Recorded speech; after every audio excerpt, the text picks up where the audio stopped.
Guys, we're back. Brand new Dr. Insanity. How police captured a killer soldier 7 years later. Like and subscribe. Please like the video, and we're trying to get to 1 million subscribers, so please subscribe if you haven't already. Out off of Southeast Main Street, there was a body that was found in the house, okay? We were able to say that it is Cat, okay? I'm so sorry for your loss, sir. This is 28-year-old John Blauvelt, learning that his missing wife was discovered in an abandoned house, brutally murdered, surrounded by satanic markings. However, John had a disturbing secret he couldn't tell the interviewer that day. Down. I wipe her down. Using his military... What did that say? Dude, you looked away. I wipe her down. 17-year-old girlfriend giggles. This sick son of a bitch murdered his wife, cleaned any DNA or evidence or whatever the hell it is off of her, and he's there with his 17-year-old girlfriend and he giggled. You sick fuck. What the fuck? I don't want to do this. I don't want to stop and get all worked up. Let's just play the video. Let's see if we can get through this. Using his military experience, he carried out a near-perfect murder that kept detectives one step behind for years. By the time investigators began to narrow in on him, John was already long gone, living in a new state, in a new house, running away with his 17-year-old girlfriend, and seemingly getting away for good. This defies any kind of logic that I have experienced in my 62 years on this earth. We know more than you think we do. What if I told you that your cell phone did ping somewhere other than where you say you were? The cell phone ping. Bro. The cell phone ping.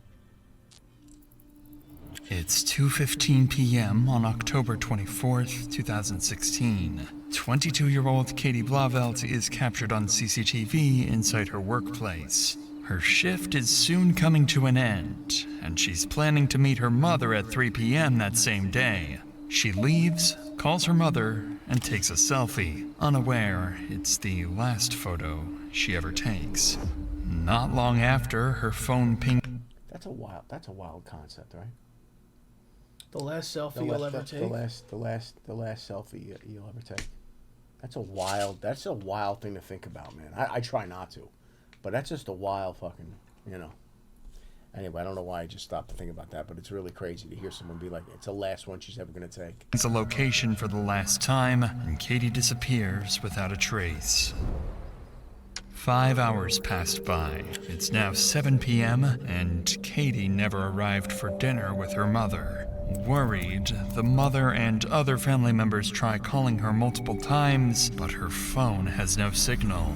At 7:48 p.m., Katie's mother reports her missing. Officers, friends, and family mobilize to look for her, and the search officially begins. But this left detectives with a critical 5-hour gap in the timeline, one they would spend months trying to piece together. 10 hours would go past without any clues about Katie's whereabouts. Then, at 12:33 a.m., the police receive an unexpected call. One of Katie's friends is on the line, claiming he's just found her body, dead, inside an abandoned house deep in a nearby forest. What? Simpsonville 911, what's the location of your emergency? I'm at Discover Church across from it, in the woods. You're at Discover Church across from where? In the woods across from it. I was worried about my friend, Katie, and she went missing. She's been missing for a while now, and we came in this house that we used to hang out in, and she's in there. She's not alive. Quickly, medics and police rush to the address of an abandoned house. That guy sounds fucking sketchy himself. You went to the wood? I mean, I guess, okay, he said they used to hang out there, so... So maybe he went looking for her? That's... Okay. Deep in the woods. Upon arriving at the scene, officers notice multiple graffiti markings, including apparent satanic symbols. Soon after, they identify the caller as Wayne Roper, a friend of Katie who leads them into the basement of the abandoned house. There, officers find a large concrete box sealed with plywood. When they remove the cover, they're met with a horrifying sight. Katie's body lies inside, with a knife pierced through her neck and 16 stab wounds across her body. The lack of struggle and the state of her clothing, with her shirt pulled up and her lower clothes missing, suggested a sexually motivated killing. All of these details point detectives straight to Wayne as their first potential suspect. But what they don't realize is that this is exactly what the killer wants them to think. Every detail of the scene has been arranged to send them chasing the wrong lead. Without realizing it, detectives have walked straight into the killer's setup. As the night went on, forensics revealed chilling details. Katie's body had been dragged to the basement, and her phone was found submerged in water to destroy it. Wayne is detained and brought in for questioning. At the moment, detectives believe they have their killer, and they're ready to push for a confession. Wayne, I'm sorry to keep you waiting, brother. Hey, buddy. What's your name, pal? Franklin Wayne Roper. Sorry? Franklin Wayne Roper. You Franklin or Wayne? Think about me. At this point, Wayne believes he's been brought in to be questioned as a witness after the heartbreaking discovery, unaware that detectives are already convinced about his involvement in the murder, and any statement he makes might be used against him. I think you know why you're here, right? Yeah. Okay. Restart the video. My friend Josh just got here. You know what? Nobody gives a shit about Josh. Like, we give two shits about Josh. We're trying to do something here. We got tens of thousands of people watching. There's a lot of revenue at stake, and I'm worried about fucking Josh? Dude, get it together, bro. Jesus Christ. Also, it's like almost 1 a.m. What do you... Why is Josh just arriving? Yeah, why is he showing up at 1 o'clock? What is it, a booty call? Once again, I don't have a problem with this. No problem with There's a lot of gays. No, I understand there's a lot of gay men in the chat. And Josh came over. Josh came over, and you decided, to throw us on, which I don't know what that says about us. I mean, you gotta have Los and Wad in the background while you're making love? Wait. You know that was like a running thing, like with Johnny Carson? What? Johnny Carson, every night was on from 11:30 to 12:30 for 30 years. Yeah. And he would say things like, it was an honor, like, to come into people's homes every day. Like at the end, when everybody was like, people are in bed, like, because no, you know what? It is an honor. It is a fucking honor. No. What I'm saying, though, he would say that, and he goes, the thought of, like, he goes, and then how many people were having sex while we were on? Like, he would talk about it. And it was funny because it was so true. Same thing with us. Yeah. Josh came over. What's the other guy? What's his boyfriend's name? Yeah, I don't know. Oh, well, he came over to make love, and you got Los and Wad. And they turn the volume down, maybe put on a little, like, Sade or something. No, and that's why, I've tried streaming other times. Nothing feels right except streaming at night, bro. I know. It just feels right. We've had a long... Brother, let me no. Now you said this, I have to talk about this. We've discussed lots of different things and schedules, and you've made it abundantly clear, and I think you've used this term, late night streamer. You've said it, right? Or have you been dubbed? Yeah, late night, yeah. It's a late night stream. And that's the vibe, and it is, you use the term, it is what it is. That's what it is. Tell me how did you meet Katie? Just from the time you met her, kind of what your relationship was, and leading you up until, 11:30. Dude, this poor guy, bro. He was probably worried about her, the family. They were freaking out. Oh, where could she be? Where could she be? And he checked a place that they would, like, maybe go and smoke weed or something. Now, all of a sudden, he's the fucking lead suspect. I know, but this is what happens, though, bro. Last night, okay? I first met her, we were friends at first, and then we dated for like a month or so, and then that's whenever I moved to Liberty with my dad, and we stayed in contact for a little bit, and then once I left my dad's and went to North Carolina, we lost contact. Detectives begin the interview by learning that Wayne and Katie were once together. But quickly, Wayne reveals something that would immediately put suspicion onto his name. Maybe a year later that Katie got married to John, Blauvelt, and then one night she came and hung out with us with John. It was the first time I've seen her since I moved, and since then John offered me to move in with them, a roommate, being $200 a month. And I took it up. It was a big deal. So you lived with her and her husband? Yeah, it's weird. It was. When was this? Do you remember when this was? When I lived with them? It was before June this year. As Wayne explains that he once dated Katie and later lived with her and her husband, detectives gain another reason to suspect him. Jealousy. And just as everything appears to be moving in the perfect direction for the real killer and his carefully constructed plan... Hold on, bro. We have to... If I'm going to read these fucked up comments, I'm going to read the good ones.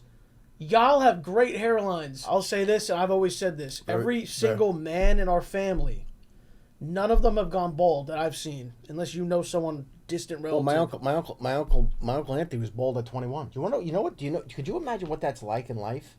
Wait, he was okay. He was bald at 21. I was more thinking like Grandpa like had hair. No, very end, Grandpa had a receding hairline, but he held on to his hair. Like he wasn't a bald man. Yeah, he was. He was not a bald man. My uncle Anthony at 21 years old was bald. I want you to think about that for a second. And my grandpa right now is not bald. No, and he's going to be 85. He's going to be 85, and he's not bald. My uncles. Damn, he went bald at what? 20 what? He was 21. Oh my fuck, dude. See, if it's today, you got to go get the surgery. It was 21. 100%. You. There's no back then there was no. There's no surgery. What do you do? He was you walking got a around. toupee, right? He was no. He walked around as a bald man. Did he at least do goatee or beard?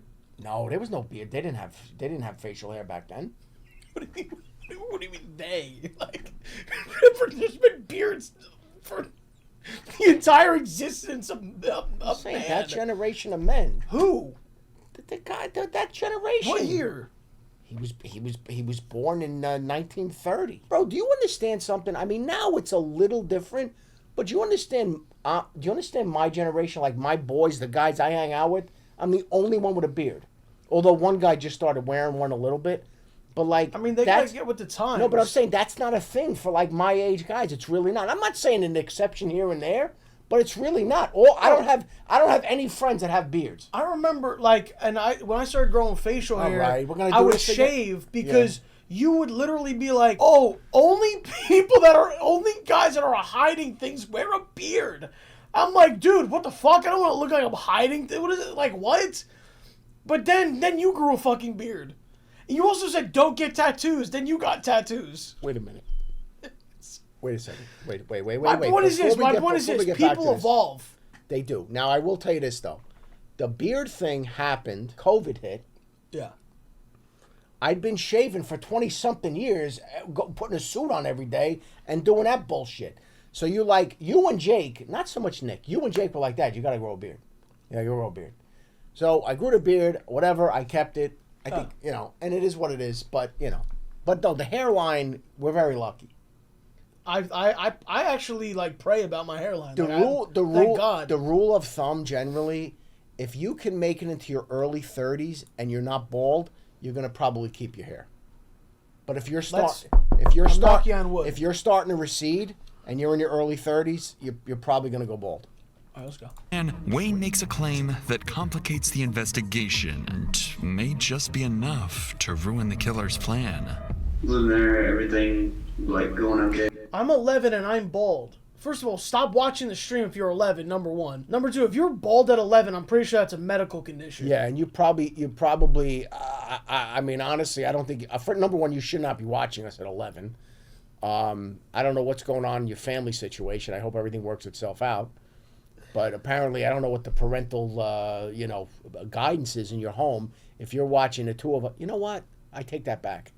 You'll learn a lot from us. Keep watching us. Yeah, honestly. You know what? Now, you know what? You're better off watching this than probably a lot of other. You know what? Now I reverse what I said. I can't forget what I just said. It's a good thing. You're going to learn a lot from us. You'll be so ahead of the curve with all these other fucking numbskulls that you're going to grow up with. Lesson number one: condoms overrated. You don't need them. Keep Dude, that upsets me so much. You don't Then understand how much they that started upsets having me. arguments Fucking bastard. because of me, because she used to talk about me before, and she told me that he was jealous of me, and their arguments started getting worse, and that was whenever he got drunk one night and he cussed her out and he had her in the bathroom. They were just pretty much just screaming at each other. And then from there, she ended up moving back in with her mom. Fuck. When did you and Katie, when you were living with John and Katie, were y'all being intimate with each other? It was only once. And was John there or not? John was there or not there? He was in. Yeah, it was like a threesome thing. Woo! What the fuck? Whoa. And how did that come about? That's a pervert question. You didn't need to ask that You don't one. need to ask that. That's unnecessary. Hold it. He told you what happened. Hold it. You So go- what was it like? Like where was? How did it? Who initiated the whole? You know, meanwhile, because he's going to use that. He's going to use that on the reel later. The reel, he's got the reel here. He's gonna run that back later on. The whole thing is this. What were you wearing? First of all, I was gonna say something. Say it. No. Don't worry about the 11-year-old. No. Say it. Just say it. No, hold on. Wait, time out. Let me just back up. He said, was he there? Yes. Now I want to see where this goes because that question I feel like it was unnecessary. Who's bigger, you or John? And John was there or not there? He was in. Yeah, it was like a threesome thing. And how did that come about? I was drunk and he was drunk and so I did it. Like after that, he changed. If true, Wayne's claims about John's violent behavior could shift suspicion towards him. But despite Wayne's accusations, something still doesn't add up. His story, with its inconsistencies and gaps, keeps raising suspicions. Because prior to this interrogation, detectives learned that on the day of Katie's death, Wayne arrived late to work and he admits to walking near the abandoned house around the time Katie disappeared. More importantly, while at work, Wayne was aware that Katie might be inside that very house. Yet despite that suspicion, he never alerted authorities. Instead, he waited until the end of the day, went there himself, and only then called the police. All of this places Wayne squarely in the crosshairs of investigators, and unknowingly pushes them further into the real killer's trap. Because in the next few minutes, the interview will take a terrifying turn as detectives unknowingly edge closer to forcing an innocent man into confession to a brutal murder that he never committed. But before we get to that, recently I'd been dealing with these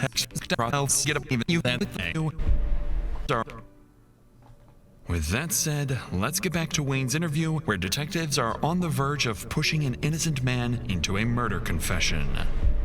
Why didn't you call the police? I didn't think of it at the time. I didn't. Did you know she was dead? No. Why would you think the best idea is for you to walk into what turns out to be her final resting place where somebody murdered her and dumped her down there like a piece of trash? You know why you didn't look in the bathroom? We glanced in there with the flashlight. Like if you're standing at the door of it, you can see in there. You can't see in the tub. I'm telling you, I was up there in the day. Because she wasn't in the tub. This defies any kind of logic that I have experienced in my 62 years on this earth. You look like you're gonna pass out. This is too much. I bet it is. Get it off of you then. I'm sure it is. All you gotta do is lay it down. You lay the burden down, that's the only way you'll be forgiven. You gotta say, I messed up. Help He me. didn't do it. That's what you gotta say. And I'll do it. He didn't do it. I'm not gonna do it on credit. Detectives remain suspicious of Wayne, but with him sticking to his story and no hard evidence, they couldn't yet arrest him. Instead, they collected his DNA sample to compare with the DNA found underneath Katie's fingernails. But that's when, just a few hours after Wayne's interview, as police search the area around the abandoned house, they stumble upon Katie's car, only a few miles from the crime scene, left abandoned in a nearby parking lot. It looked as if she had left in a hurry, but the reason her car ended up there would remain one of the biggest mysteries for the following months.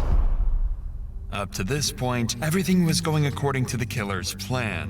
One designed and carried out by Katie's own husband, John Blauvelt. Someone said detective is ass. Bro, you would think the same shit, bro. That guy is so sus. Am I wrong? I mean, listen, he was dating her. Then they broke up. He moved in. They did a threesome. It could have been like a lovers triangle. There's you don't know motivation what's there. going on. And he stumbles upon her. He's the one who when finds her. when you start with this weird sexual shit, threesomes and people start catching feelings, dude. Anything's on the table with that fucking weird nonsense. You know. Wayne's comments about his jealousy pushed detectives to dig deeper. What they found was a restraining order filed months earlier after John had allegedly pulled a gun on Katie when she refused to give him her phone. For the first time, despite his efforts, officers were seriously beginning to suspect John. So the next day, on October 26th, detectives approach him at his office on the military base where he works. Their goal is simple: hear his side of the story, verify his alibi for the day Katie died, and see how he reacts under pressure. For most perpetrators, this would be the moment everything starts to fall apart. But John isn't like the It's always the husband, bro. Of course. It's always the husband, and vice versa. If the guy goes missing, it's usually the wife. But it's always it's listen, man. It is what it is. Rest. He would play it perfectly. Alright, well, they're out off of Southeast Main Street. There was a body that was found in a house, okay, an abandoned house. And at this point, we're able to say that it is Captain, okay? I'm so sorry for your loss, sir. At this time, we are investigating, and we would investigate every death the same way. We start with homicide and work our way from there, okay? What the restraining order deal? What's the deal with that? That's because a charge back that I got back in February, domestic violence first degree. Do you know if she had any issues with anybody? Anybody that wouldn't hurt her or anything like that? No, and I know that she's been dating around, and it's whatever, because I've been too. But. Notice how John intentionally directs detectives towards the fact that Katie is dating around. Him pointing this out isn't a coincidence. It's a strategy. By controlling the narrative this early, John is quietly planting a story that will protect him later. Did you work this Monday? Mm-hmm. What time did you get off Monday? Like 2:30ish, 2, I don't know. Did you stop anywhere on the way home? Mm-hmm. Let me ask you this, why were you looking for Katie? For Cheyanne. Cheyanne's destroyed right now, and I'm just trying to help her out. Who do you know that would want to do harm to her? Not nobody. Do you know there's a guy that used to live with you, redhead fella? Redhead? Yeah. Wayne? Yeah. Mm-hmm. What's his story? Just regular dude, good guy. Friends with him. Mm-hmm. What do you do for the Army? Well, right now I just sit in this office, small office right now. Because of the civil investigation, all of my recruiting duties have been suspended. Are you familiar with this abandoned house? Yeah. Okay. That's the spot. What's the spot? Hangout spot. Am I being charged with a crime? Because he's recording me, and I'm not comfortable with that. No. And if I am, I'd like to contact a lawyer. Because this is uncomfortable. Okay. You're not being charged, okay, with a crime right now. As the interview ends, John does something counterintuitive. He defends Wayne, the man he's secretly framing. It's a manipulation tactic known as reverse empathy. By showing compassion, he makes himself appear harmless and trustworthy.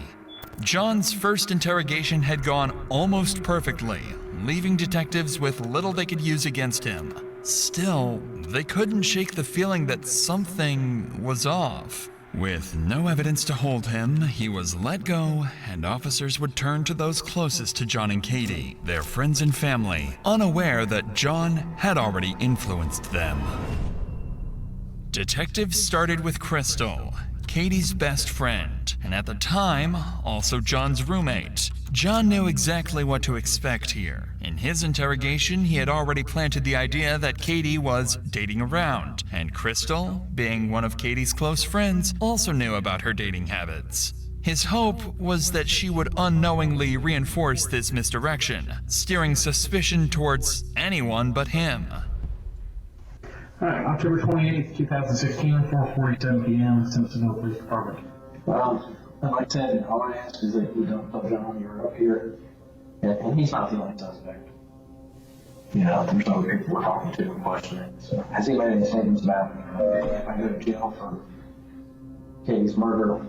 He's just, I mean, he said that, you know, it sucks for him because he feels like he's gonna get in trouble for it, but, you know, he's like, I didn't do this, you know, like, I'm tired of people coming after me. Right. See, me and John actually really do get along. You know what I'm saying? I'm not gonna lie about him at all. I'm gonna tell you the straight up truth. If he's acting weird, I'm gonna tell you, but it wasn't. I was thinking last night about it, I really was. Just maybe a split second thought that it... Yo, ban the guy spamming I'd eat her poop, please. Oh, for God's sakes. My God, like, Could dude. you just control yourself? You know, here's the problem, too. Here's my concern. Someone like, and I'm sure there's a number of people out there like this, you got to control yourself around girls, man. I eat her poop? I mean, you see a girl on a screen, you go bananas, you're going to say you're going to eat her shit. And then what happens when you get out in the real world? You get next to a real girl, and I don't know what you're going to do. Jesus Christ, man. Disturbing. Calm down, man. Get a hold of yourself. Could have been John. But he's, ever since Katie's gone missing, he's made sure that there was more than one person around him. At the time that Katie died at 8 o'clock at night, all three of us were sitting in the living room. I mean, from 5 o'clock when he came back home till me and my boyfriend left for work the next morning, he was there. Notice how Crystal mentions that John got home at 5 p.m. and stayed there the entire evening until morning. It's a detail that would later turn out to be part of John's manipulation. So, if you had to take a guess at who killed her, what would you say? I don't know because I heard a lot of things, and I know she had a tender, and I know that she was dating a lot of people from, you know, Cheyanne telling me that she took a lot of people down in the house. I didn't even know the house existed. What were John's feelings or thoughts toward Katie to you? I mean, I know that he loved her. I know that he still does. I mean, he's mad because of what Katie is accusing. You know, he held the gun up to my head and stuff like that. And just by the way she was talking, I knew she was lying. Because that's what she did. Me and her used to get each other in trouble all the time in high school. That's what she would do. She would lie, you know? Maybe I'm lost. Who is this that's really defending John right now? Who's this girl? This chick? Yeah. It's Crystal. It's the girl's best friend. So she's calling her dead friend a liar. That's really fucked All right, hold up. on. No, go back. Wait, no, wait. It's her best friend, yeah. It's her best friend. They're saying it's her best friend. Hold on. John's feelings or thoughts toward Katie to you? I mean, I know that he loved her. I know that he still does. I mean, he's mad because of what Katie is accusing. You know, he held the gun up to my head and stuff like that. And just by the way she was talking, I knew she was lying. Because that's what she did. Me and her used to get each other in trouble all the time in high school. That's what she would do. She would lie, you know? I think we're done. Anything? Just as John hoped, Crystal's account... Damn, if that's your best friend, I don't want... That's what about, so fucked. Bro, if that's your best friend... what about your fucking enemies? Dude. Jesus Christ, bro. I'll tell you right now, I got... all right. Added fuel to the idea he had planted. By emphasizing Katie's dating life, she unknowingly fed into John's narrative, suggesting the threat may have come from someone she was seeing, maybe even Wayne.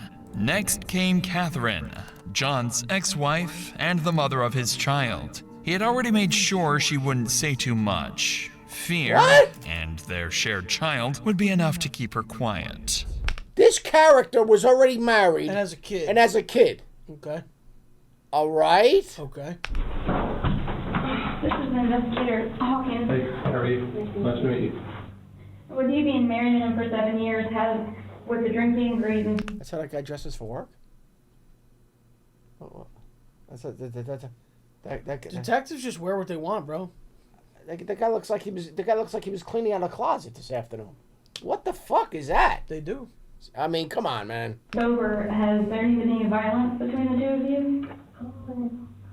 Okay. I mean, I'm not here to go and arrest him for something that happened, 10 years ago or anything like that. But I just don't want to go into anything that had to do with us, because that doesn't have anything to do with what happened between him and Katie. I mean, it's not that you're incriminating yourself. He's a good guy. I mean, I'm alive. Gotcha, but Women don't sit like that. That's a weird thing. Why would you say, I mean, I'm alive? What the fuck, bro? Okay, there's a lot of weirdness happening right now. Dead. There's a lot of weirdness happening right now, but I can't get over the fact, number one, that's how guys sit. That's a weird thing she's doing right now. That's very uncharacteristic of women to sit with their legs open like that. It's a weird thing. I'm just saying. I'm pointing it out. It's just odd to me. It is strange. It's very odd. It is strange. I mean, look how guys sit, because they got, you know what I mean? Well, I mean, they're both heavy set guys, so they really don't have much of a choice. But she's, I mean, women don't sit like that. I would assume I wouldn't be if he was that crazy. Well, you never know. It only takes one time for somebody to snap.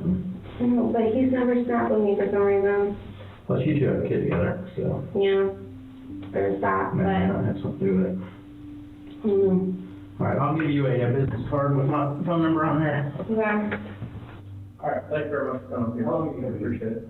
Catherine's silence kept John safe for now, but the final interview with Katie's niece, Cheyanne, would not go according to John's plan. Unlike Crystal or Catherine, she wouldn't protect him. Instead, she would point suspicion Cheyanne, what do you directly got? at John and reveal a motive that would tie Come on, everything Cheyanne. together. For the first time, his carefully built plan would start to fall apart. Alrighty. Your name is Cheyanne Paxton, is that correct? Yes, sir. Okay. It is Thursday, October 27th at 8:52 a.m. Simpsonville Police Department. This is in reference to the homicide investigation of Caitlin Blauvelt. Have you ever seen John get violent towards Katie? I've never seen him put his hands on. I've seen them argue. Would Katie have gone over to his house on her own? Within the last 3 weeks to a month, like I do. So if he says he hasn't seen her since July. Until July. Yeah, no, he's seen her. I know that John is really angry at Katie for a lot of things. Tell me what he's mad at her for. He feels like that it's her fault. That all, that their relationship went bad. And that everything kind of went bad for a little while. He feels like it's her fault that he's losing his job. And that he got in any trouble. And he just blames it all on her, And I don't know if this matters or not, but I know he has like a $150,000 life insurance policy on her too. Okay. Whoa. Wait. Why would you bring up a life insurance policy? Okay. I appreciate you coming in. I know it's not easy, especially when somebody close to you, but it's important. A lot of this information you gave us, good information that we need. So. Cheyanne's interview gave detectives their first real motive pointing to John. But motive wasn't enough. They needed evidence.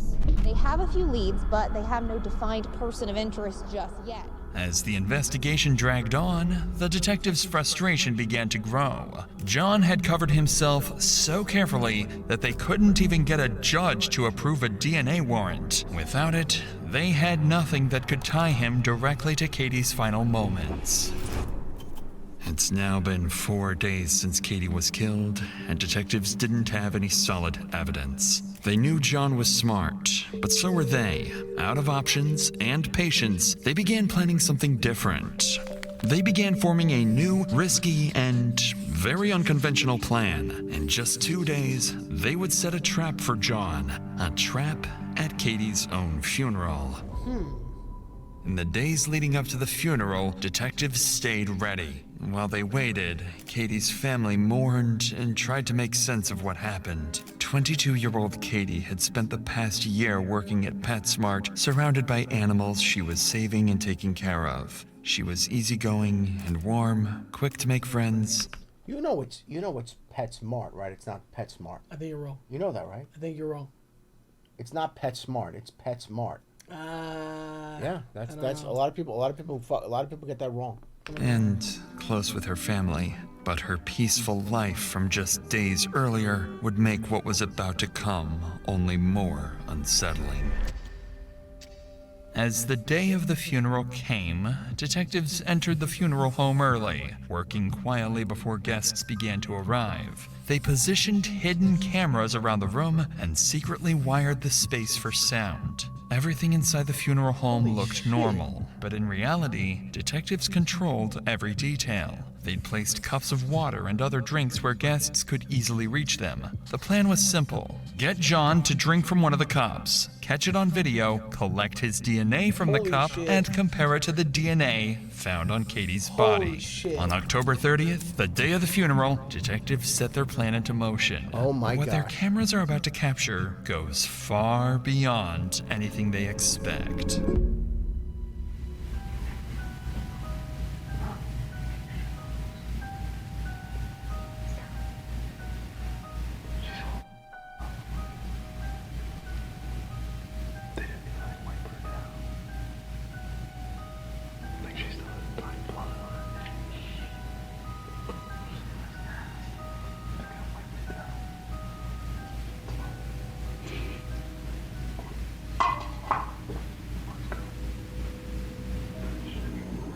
As John leaves the funeral home, detectives know their plan has worked. They quickly return to retrieve the cup he had drank from and the hidden camera they placed earlier. When they review the footage, 3 critical things stand out, all of which will become pivotal to the entire investigation. The first is exactly what they were hoping for. John drinks from one of the cups and leaves it behind, giving detectives the evidence they need to collect his DNA without a warrant and compare it to the samples found on Katie. The second detail is something they never expected. The footage captures John walking up to the casket, taking pictures of Katie's body while making unsettling comments. And the third, perhaps most unsettling of all, is that John isn't alone. Standing beside him is an unidentified young woman who quietly tells him to stop taking pictures, then giggles moments later. Her behavior immediately drew attention, and detectives decided to collect her cup as well for DNA testing. And when they began digging into her identity, they discovered the woman was 17-year-old Hannah Thompson, a friend, and more recently, John's new roommate. They also learned that she had once been close friends with Katie. Given her connection to John and Katie and her strange behavior at the funeral, detectives know Hannah isn't just another witness. She might be the key to solving the entire case. And they were dead on. At this point, detectives have interviewed Wayne, John, and people from both John and Katie's circle. They also collected crucial evidence and leads, and now believe that Hannah, the 17-year-old who lived with John, could be the key to uncovering the truth about Katie's murder. The next day, on October 31st, a week after Katie's death, detectives approach Hannah and bring her in for interrogation. If anyone knows what really happened, it's her. When was the last time you saw Katie? Like a few months ago. What was your feelings towards her? I mean, I've always seen her as like a friend because like I lived with her for a little bit. Right. So is it fair to say you were on good terms with her when she was killed? Mm-hmm. Okay. Did you end up going to her visitation Saturday? No, I didn't. Okay. So you didn't get to say goodbye to her? I know John, I think, went there Sunday, right? Mm-hmm. Okay. You didn't get to go with him? I went with him, yeah. I didn't go Saturday though, because her family doesn't really like me because of her niece Cheyanne. Yeah. Yeah, we were like kind of like off and on friends, and I think she might have said something about me that her family didn't really like me. Did you go in the room and pay your respects, or how did that go? It was hard. It was really hard. How long did you... It was hard. You were giggling. Wow. You were fucking giggling. You were giggling, you fucking whore. Oh my god. Stay in the room with her casket? Like 10 minutes, 10 to 15 minutes. What y'all talk about while you're in there? We didn't talk at all. Nothing? We just see each other, like moments, I guess. John ever take his cell phone out and take a picture of her? No, he didn't. Do we know that's what he was doing, or was he just checking his phone? No, because this video is grainy as shit. No, I know. I think they know the way he was holding the thing. Like it wasn't up to his. Oh man, Jesus Christ. Sure. Or you can tell me. Some people do that. Yeah, no, he never took a picture of her. Watch Hannah's behavior closely. As the questions get more direct, her eyes start darting between the detectives. She fidgets with her hands, picks at her nails. Her whole demeanor shifts. It's clear she's getting nervous, and the detectives can see it too. So while you were in that room, you two never talked at all? I kind of rubbed his back a little bit. You know, I told him that it was okay, but other than that, we didn't really talk. Was he crying? Were you crying? Wait a minute. Wait. I have a question. It's out in the open that they're dating and she's 17? I don't think it is out there. I was rubbing his back. He's okay. All right. Okay. It's just hard, like, seeing somebody like that. I bet. Okay. Monday night at some point before you went out, you guys carried out a bag of trash to your car, or to his car, right? I don't remember. Okay. So you don't recall carrying out a trash bag or him cleaning anything up? Having to put stuff in the trash? Yes, sir. Okay. On Monday, the day Katie was killed, one of their roommates reported seeing John and Hannah carrying out several bags. Bro, how many fucking roommates are there? How many roommates do people have? Roommate here, roommate there. Who's roommate? Another roommate? How is this possible? What are you, living in a compound? How many people do you have, for Christ's sakes? How many bedrooms does this place have? And are they all having threesomes and shit? Is everybody? Eiffel Towers, Bukakis, rim jobs, 6'9", Alaskan bullworm. All right, we got to get on with this. I hate that little girl. I hate her. She's a psycho killer, by the way. You think she helped? Look how she's sitting there, all like, no, sir, no. I rubbed his back. No, he didn't take a picture. You're a psycho killer. Imagine being 17 years old and you're involved in a fucking murder. Imagine, I'm serious. That's crazy.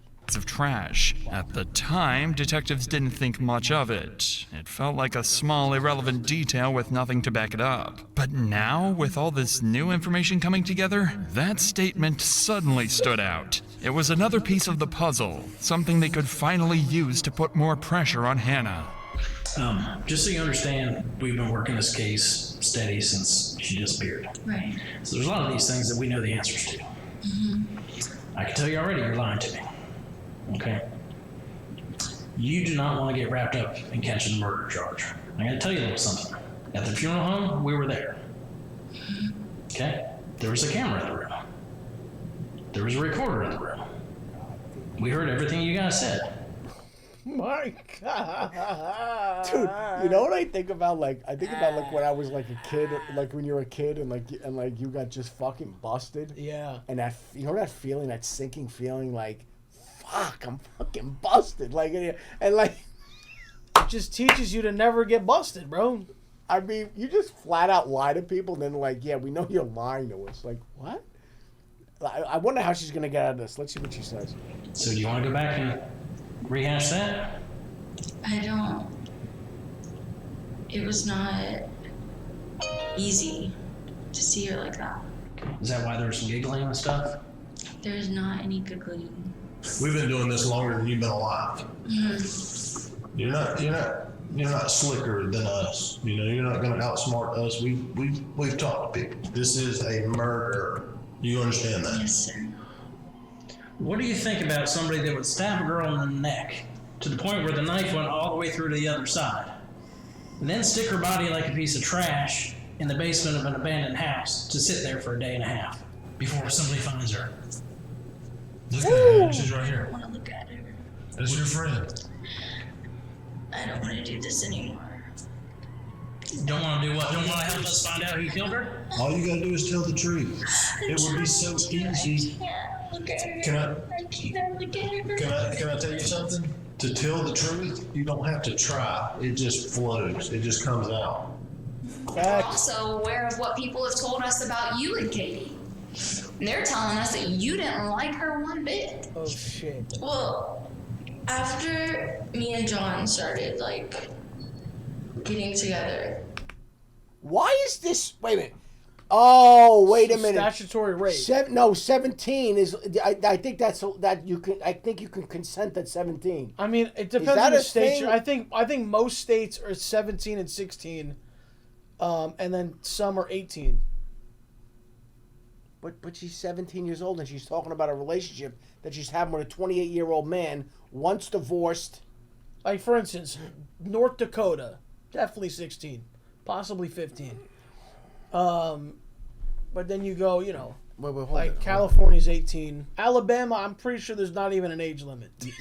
You just what are you trying to do to your viewers, man? I'm joking. Anyone from Alabama, I'm kidding. All right, I'm just saying she's just flat out saying I'm 17 years old. He's 28.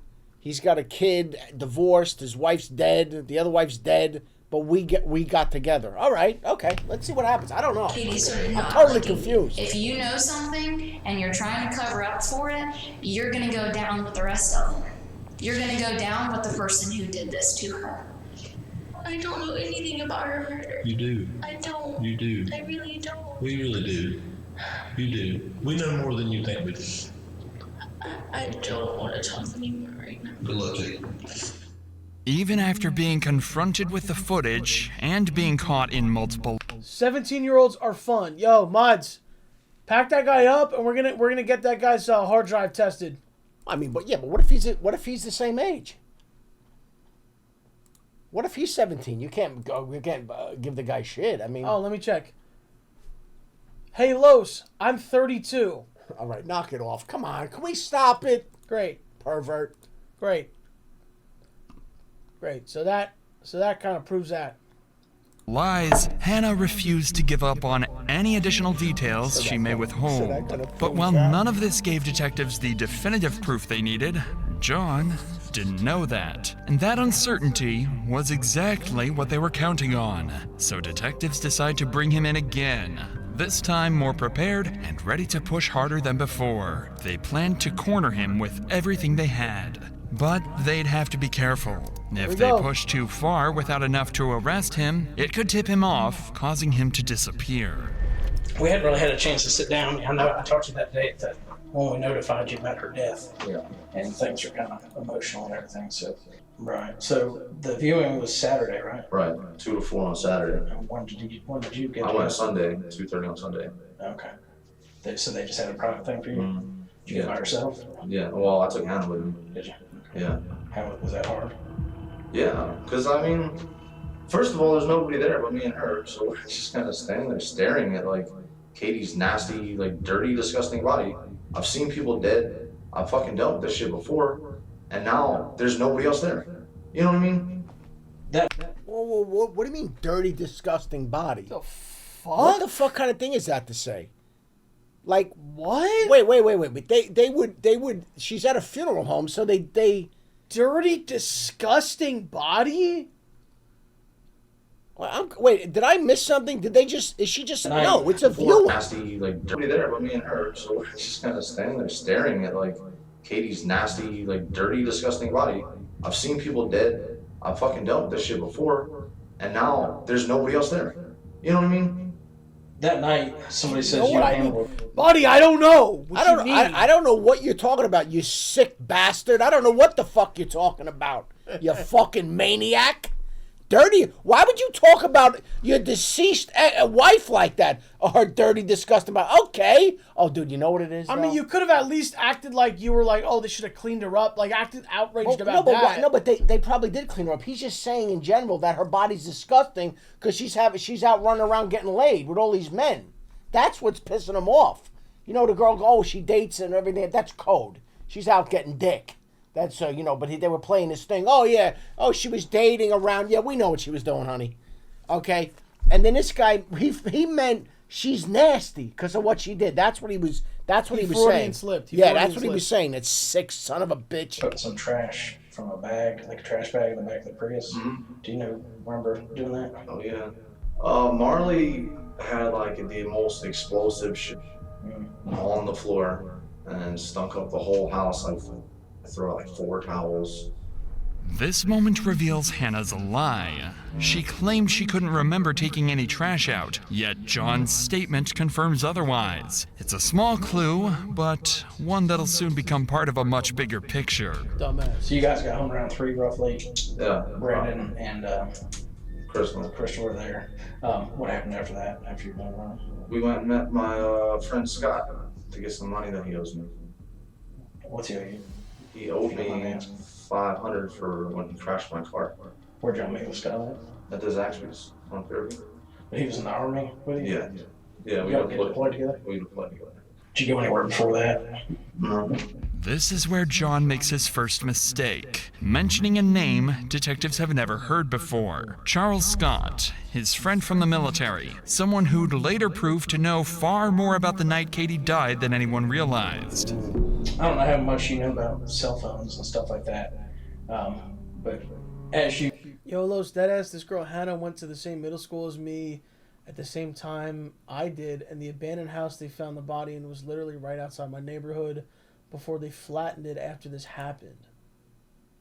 I never understood, like, and we grew up in a city, especially where I grew up, there would be, like, abandoned houses. It's the weirdest thing, man. It's really strange. It's just so... And you're hanging out there. It's so, weird. Like, and people go hang out in, like, an abandoned house. Like, oh, God, dude. Whatever. You go around, your cell phone's constantly searching for signals and stuff like that. So with that said, is there anything... Going back to last Monday, is there anything that you've told me that your cell phone records would say otherwise? I don't believe so. What if I told you that your cell phone did ping somewhere other than where you say you were? Then I'd also say that her cell phone pinged in West Virginia. Yeah, that ended up being a AT&T mishap. They plugged in the wrong phone number. Yeah, I don't know. Okay.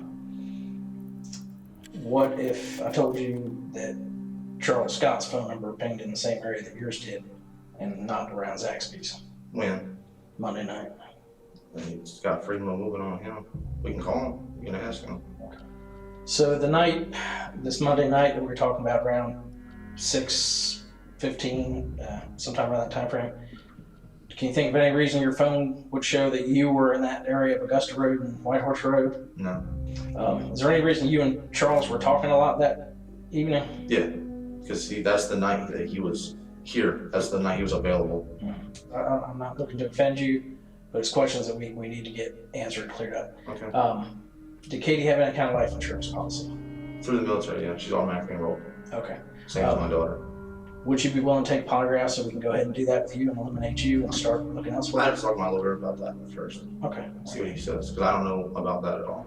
As the interview ends, detectives have their first real connection between John and Charles. Both of their phones show activity near the area where Katie's body was found. It isn't enough to make an arrest, but it's enough to keep digging. And with a new name now tied to the night of the murder, John can sense it. Detectives are closing in.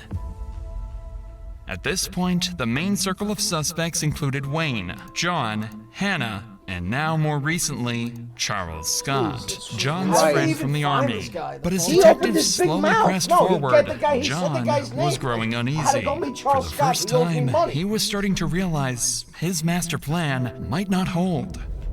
That's when, on November 4th, 11 days after... You took your phone to a murder, bro? Like, at this point... After Katie was killed, detectives received a call that would send the case in a whole new direction. Crystal, who was John's roommate and had been interviewed earlier, came forward with information that changed everything. Hi, Crystal. Hello. How are you? I'm good. Oh, What's been going on since, I don't know, you got a phone call on Wednesday? At 3:30, he called and he said, are y'all at home? And we said no. And he said, okay, all right, bye. And then just hung up. Well, me and Brandon got home about 6:15, 6:30, and we seen that in our room we have, like I said, the Halloween lights just going across the ceiling. The attic is right where that light is at. And we had the lights, I had the lights going across the attic. Well, when we come back, they were just torn down. We haven't even touched them. They were just ripped out from the attic. And once we figured out he was gone, we went searching through the house, making sure all the windows were locked and covered. And because I've never been in a house alone like that, except for my apartment. But he was gone, you know, and we couldn't call him because the cops have his phone. I said, Brandon, we need to go back outside and call the Simpsonville Detective Warlock. And I told him what was happening, and he was like, you know, I was like, you know, if you want to come and search the house right now, I'll give you full permission. And he said, well, I can't do that without a warrant. And he was like, and I was like, well, I mean, there's no way that somebody can come out here and like search the house or anything like that. And he said, no. He said, your best bet is to go stay the night somewhere else. He was like, because you're possibly living with a murderer. John was gone. His disappearance also meant he abandoned his military service, officially classifying him as a deserter. However, as investigators would soon learn, he wasn't alone. He had fled with none other than the 17-year-old girl, Hannah Thompson.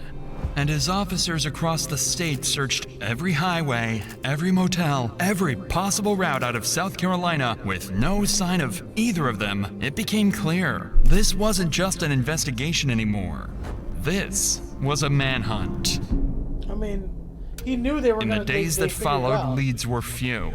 The pair had vanished completely off the grid. Dude, don't murder your wife. How's that? Let's start there. Don't murder your wife. Okay, you're gonna split up. It didn't work out. All the best to you. Whatever. What are you murdering? What? What are you like? You're murdering? Like, and you think you're gonna get away with it? What I never understood is all these cases that we watch. There's no reason. There's not like there's not even one circumstance. In their sick fucking mind there is. Okay, but this guy's so fucking stupid. He thinks he's the smartest guy in the room. All right? The guy's a dummy, and he's running around with a 17-year-old kid. You fucking creep. One vodka soda. I don't like, dude. She's deceased. But like, all right, bro.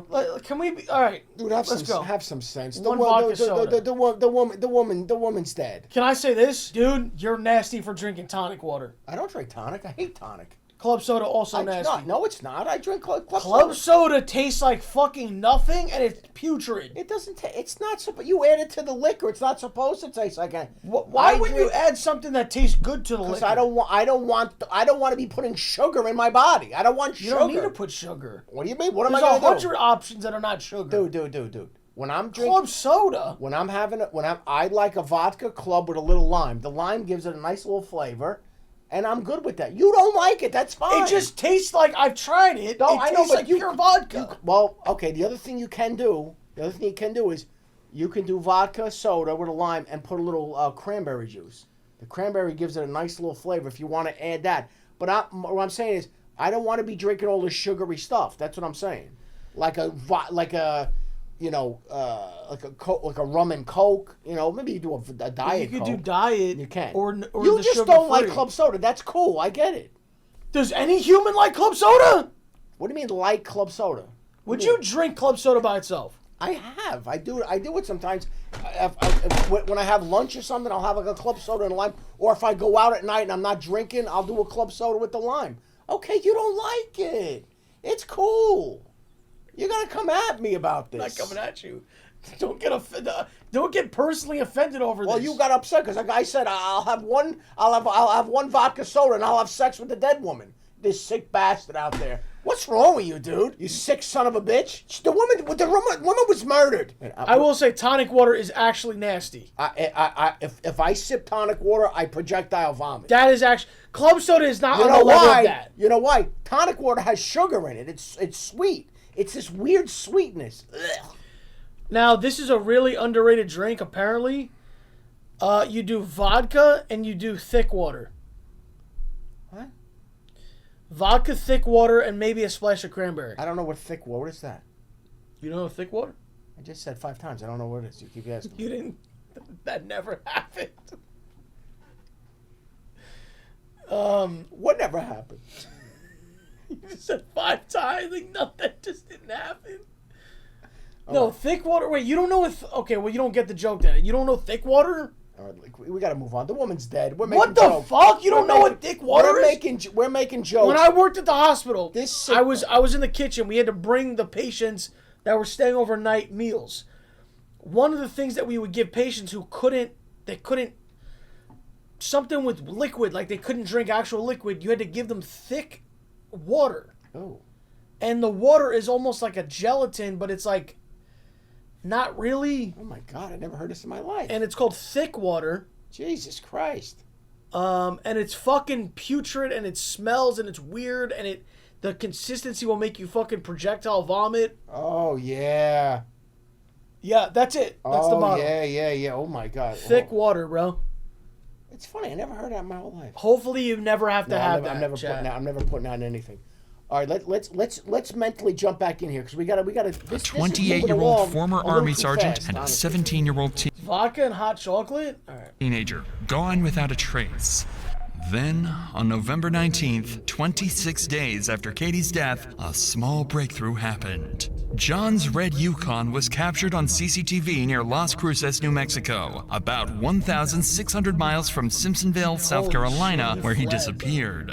And just 2 days later, on November 21st, that same Yukon was found abandoned in the mountains of Umatilla County in Oregon, over 1,400 miles away from Las Cruces.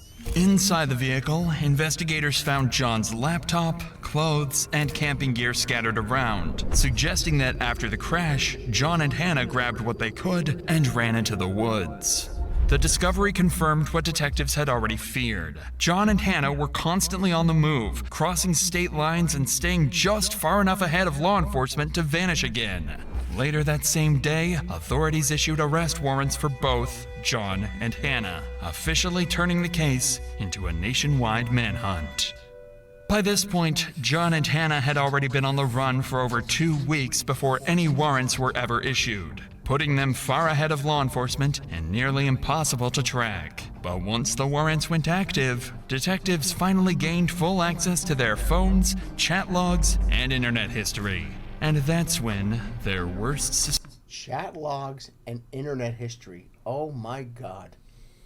Oh my God. You're cooked, pal. You are fried eggs, man. People are looking at your chats and your internet. Oh God, help us all. Suspicions were confirmed. I just woke up and I already feel sad again. I feel like you're still talking to Katie. I promise you I'm not talking to Katie. I will leave you if you talk to her. I swear. I know. I'm not and I won't. She's gone. I'm done with her. I promise. I'm going through with that thing though soon. I'm gonna be staying with you. Good. The messages between the two suggest that John had been planning the murder for months prior to it actually happening. How about this 17-year-old are there parents involved? Her daughter's running all over the place with a murderer? How to sharpen a knife. Dude, how to sharpen a knife and then you stab her. Yeah, I told you, this guy's a fucking dummy.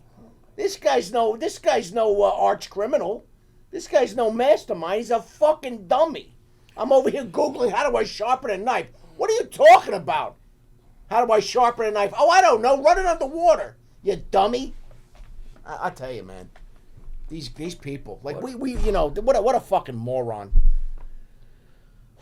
All right, Upon let's go. searching his internet history, they found searches like how to make a two-way radio or how to sharpen a knife, leaving little to no doubt about his involvement. But with John and Hannah still missing, detectives had little choice but to wait, hoping for the next break that could pull them back on the trail.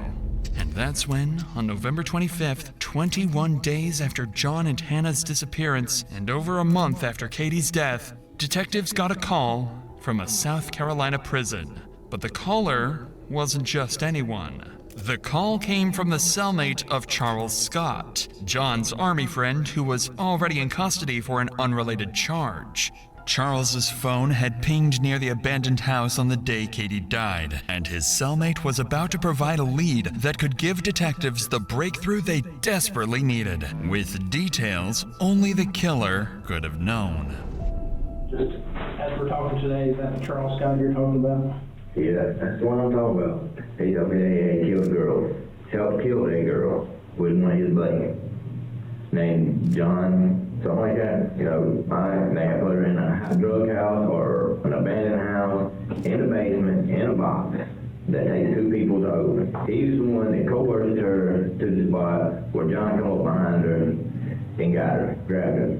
And they met at a different location. When John got her, they put the knife to her. John stabbed her. I don't know how many times John stabbed her. He didn't say. He said he knows he stabbed her twice and John made him stab her twice. He actually said it scared him when he stabbed her at first, but then after he stabbed her, it made him feel a little better. William's statements are shocking. His account of what happened closely mirrors the possible events of the night Katie died, and what he says next only grows more disturbing. He said, well, this is the second time, but first time he told me about, you know, how he coerced her to come to the spot, and now that we're going to talk about something about John, trying to help John come off of marijuana. John's on drugs real bad. After John grabbed her, they put her in John's Tahoe, red Tahoe, and took her to the scene. So where did they say where they actually killed her at? In the back of the Tahoe, on the tarp. I said, look, be honest with me. I said, had they took your DNA? He said, no. I said, well, that's a good thing. I said, your DNA is the crime scene. He said, they had took my DNA, it's not going to be there. All right. If you don't have anything else, Mark, we're going to go ahead and conclude the interview at 11:02 a.m. Mark's statements put serious allegations on Charles. It wouldn't be anything special, as false accusations like this happen when inmates try to get a deal with officers or get their sentence lowered. But in this instance, too many details added up. Details only the killer or someone heavily involved could have known. One of those was his claim that Charles had lured Katie to a location near the abandoned house. For detectives, this suddenly made sense of why her car had been discovered just a few miles away, abandoned without a struggle. Charles also allegedly told his bunkmate that he and John wrapped Katie in a tarp to move her into the basement. This matched forensics, which had already indicated she'd been moved after death. Now detectives have a chilling theory of how that happened. It was now a very big chance for the detectives to possibly catch one of Katie's killers, a chance they couldn't afford to waste. So without hesitation, they brought Charles in, hoping for the biggest breakthrough in the case yet. But detectives knew getting Charles to talk wouldn't be easy. They didn't have enough evidence to pin him down, and they needed something, anything, that could make him slip. So they decided to take an insane risk. They came up with a plan to push him over the edge. They would bluff, pretending that John had already been arrested and was ready to testify against him. If Charles believed it, the pressure might finally make him talk. But if he didn't, detectives would lose their best chance to get the truth. Alright, Charles. This is a good ass fucking plan. Let's get away from the polygraph, okay? Because you've been saying that ever since I read the warrant to you, okay? Because it's not looking good for you. Okay. I have absolutely nothing to do with that girl's murder. God, please take a polygraph test. God, please take Let me tell you that John was arrested in New Jersey. Okay? And he sang like a bird to those investigators. I don't care what he told you. Well, you should. I was not there. Investigator Manley told you that John was arrested earlier. Okay. And he's talking. What do you think he's saying? I don't know what he's saying. I don't know, but I know I never seen that girl a day of my life. You were both there, Charles. No, we was not. As soon as the questioning starts, Charles demands a polygraph, and detectives know exactly what that means. Polygraphs aren't reliable, can be manipulated, and their results can't be used in court. It's an easy way out. Simple yes or no questions instead of a real confrontation. Is there any world where that prisoner just made this up? No, because it was too specific. But could he have told him that he knew about something, and then the prisoner kind of like was like, "Oh, I have info," like, But try to make a deal. But how did that guy know about the house and the abandoned house? Yeah, there's no world where the prisoner just makes that up. I mean, and the guy literally has no access to any information. He's just going off what this guy told him, and it's too specific. What a dumb, like, you're telling people in jail about. Oh my God, bro. Yeah. Before long, his avoidance turns into an act of ignorance. I never seen that girl. But you knew that they were married, and you knew that John had problems. No, I did not know. Oh, no. You told me at the Fountain Police Department that John has talked about how she was fucking his career up. That was a lie. Everybody singing like a bird. I never had no weapon. You will not find no fingerprints or no weapon that I touched. Number one. Why is that? Because I wasn't there. I didn't touch no weapon. I never had no weapon. But he said, I'll never find fingerprints on a weapon that you touched. Yeah. I guarantee Have you ever told anybody that you're involved in this murder? Do I look stupid? Do I look like I would just go inside of a fucking jail to some guy I don't know and say, hey man, I murdered some girl? You know what it looks like? It looks like you were remorseful for your actions. Well, let me ask you this. Where's the phone that you had that you communicated with Katie on? Who's Kate? The girl that died? Yeah. I never communicated with her. Where's the phone? What phone? The phone that was used to communicate with the girl the day that she was murdered. Only phone that I had was the one you confiscated and the one in Miss Christie's house. Even after the detectives bluff and revealed the testimony his previous cellmate made about Charles' involvement in the crime, he denied everything. Still, detectives couldn't ignore the phone data placing him near the house or the chilling details from his bunkmate. With no confession, all they could do was wait. Charles's DNA was now added to the samples already being tested against the evidence found beneath Katie's fingernails. And when those results came back, they would finally reveal who was truly involved. Over 2 weeks have now passed since the last lead on the case. With false leads and missing crucial timelines, it was becoming more and more possible that the real killers of Katie would never be found. Until the detectives got a call from Hannah's parents, with information that could soon result in solving the whole case. Hannah had resurfaced, stating she had been abandoned by John and would soon come back to her hometown, so law enforcement would be there, waiting for her. It was now the day when Hannah was supposed to come back to her home. Law enforcement secured all entries to the city, as well as all possible places she could go to. And finally, at 9 a.m., she would be spotted near her family home. From there, she would be instantly detained and taken to the police department for interrogation. For the detectives, it was now or never. That was their biggest chance of finding out what had really happened and who is truly responsible for Katie's death. What was the game plan when you guys left? I don't think we really had one. Like, I guess both of us just kind of panicked and he decided that he wanted to leave, like, the state. And we, like, drove up into the mountains and he just got the car, like, stuck in trees, like, in the mountains. So I was like, what are we gonna do? He said that we would hike.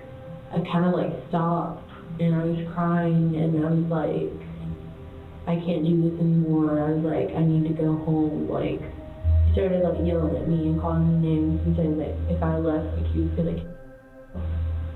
Then, like, one morning, like, he had gotten up and left, and I was just like, I'm not just gonna, like, sit here. Like, I got up and I went to, like, Yo, she says like one more time. I'm gonna fucking. I know. I'm gonna. I know. It's fucking brutal, dude. Jesus fucking Christ. It's enough to make you, yeah. Down the street to, like, a hotel, started crying, and then I sent a message to my mom and dad, Hannah continued describing their time on the run, doing her best to avoid talking about the day of the murder. It went on for nearly 2 hours, and by then, the pressure had clearly worn her down. That's when the detective would start asking her the difficult questions, causing Hannah to break, revealing everything she knows. Let's go back to that Monday, okay? Because we now have conversations between you and him on Wednesday about he's going to meet up with her, he's going to drink some beers with her at this abandoned house. He says he tries to meet up with her, it doesn't work. But then lo and behold, she's found at that abandoned house that he was supposed to go meet up with her at. Meanwhile, he randomly asks you to drop her off on Woodruff Road, or drop him off on Woodruff Road, and doesn't tell you why or anything. Okay? So can you please tell me what the game plan was? What did he tell you he was going to go and do? He told me that he was just going to go talk to her at work. You drove him over there. He kept telling me, like, every day that, like, it was my fault, and that he did it for me, and, like... What did he say he did for you? He said that... when we were in Oregon at the casino, he, like, yelled it really loud. He said that he killed her for me. Hannah, was there a plan before this to get rid of Katie? No. Not from you, but did John ever talk to you about getting rid of Katie? Honestly. No. What did he tell you about killing Katie? He just said that, like, it was really, like, funny. He told me that the knife broke. He just said that the handle broke. The knife. Bro, do you know how insane it is for you to stab someone and the fucking knife broke off in her neck? Do you know how insane you are? You have to be a total madman to do something along those lines. The last thing Fuck you, Norman Powell. she said was ow. And she said that before that if he let her go, that she wouldn't call the police. Where were they, Hannah? In the abandoned house.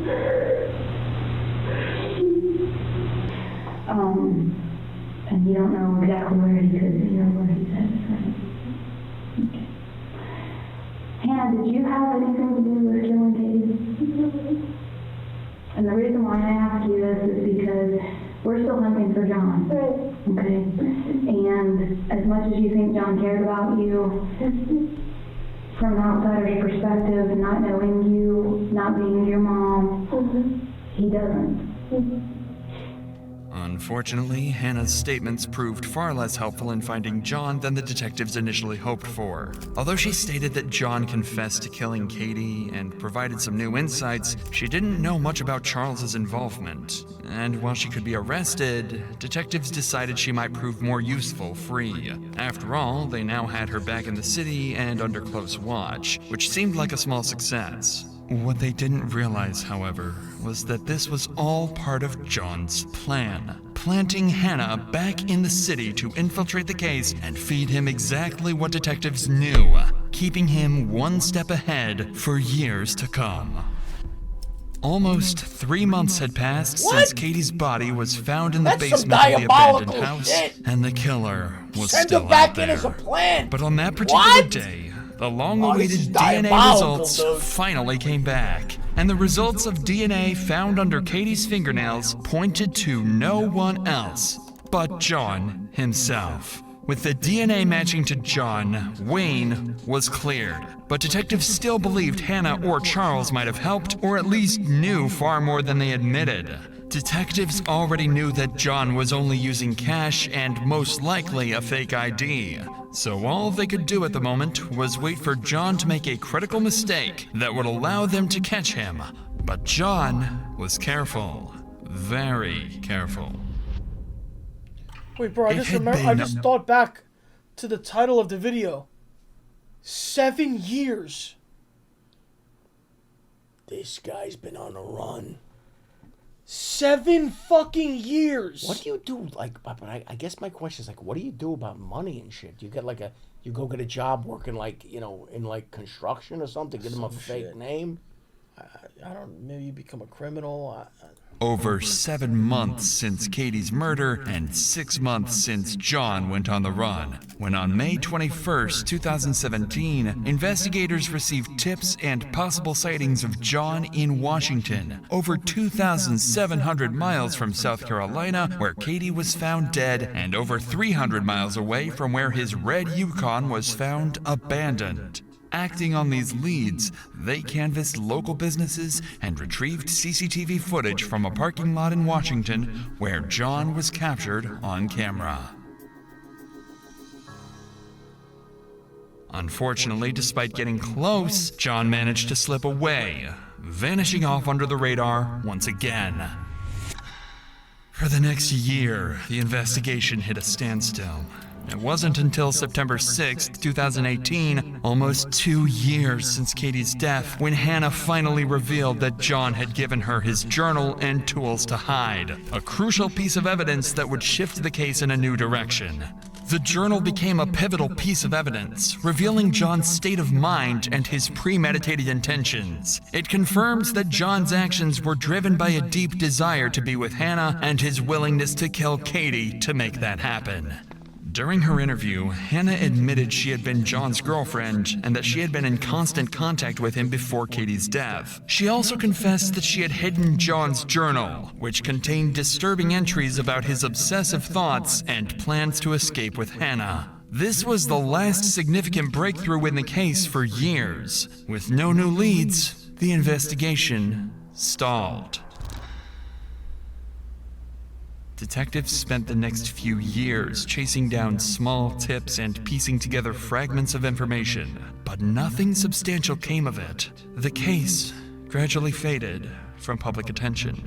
Then, in 2022, 6 years after Katie's death, everything is about to change. After over 6 years of dead ends, U.S. Marshals and local law enforcement tracked John down in Oregon. He had erased his past, now living under the alias Ben Klein. Under his new identity, he had started a fresh life, marrying a new woman and leaving his... Could you... Okay. How did they find him? Let's just really look past behind. The arrest felt surreal. John, who had spent so long evading capture, was now cornered. After years of hiding in plain sight, the truth had finally caught up with him, and the case was nearing its resolution. However, the mystery of how Katie was lured to the abandoned house remains unsolved to this day. Her phone was recovered damaged, limiting investigators' ability to access message content and app-based communications. And while rumors suggested Charles Scott might have had contact with her, this was never confirmed. With no physical or forensic evidence tying him to the crime, he was ultimately ruled out as a suspect and never sentenced. In 2022, during an interview after John's arrest, Hannah revealed for the first time that she and John had been in regular contact throughout the years he was on the run, continuing to text and communicate, even after she had returned to South Carolina. This new revelation shed light on her role in helping John evade capture. Finally, on September 20th, 2024, John Blauvelt was convicted of Katie's murder and sentenced to life in prison without parole. Hannah Thompson was charged with obstruction of justice and accessory after the fact, receiving a sentence of 10 years. Oh my God. I mean, that makes sense. Shit, she got 10 years? Dude, she was texting a criminal on the run. Yeah, obstruction of justice. Oh my God, dude. Fuck that fucking weirdo. Fuck this whore. This was bad, bro. Shout out to everyone in the chat, and shout out to everyone who was watching this on YouTube or watching this. If you made it this far in the video, please let me know. Appreciate you guys. Let me know. And like we always say, like and subscribe.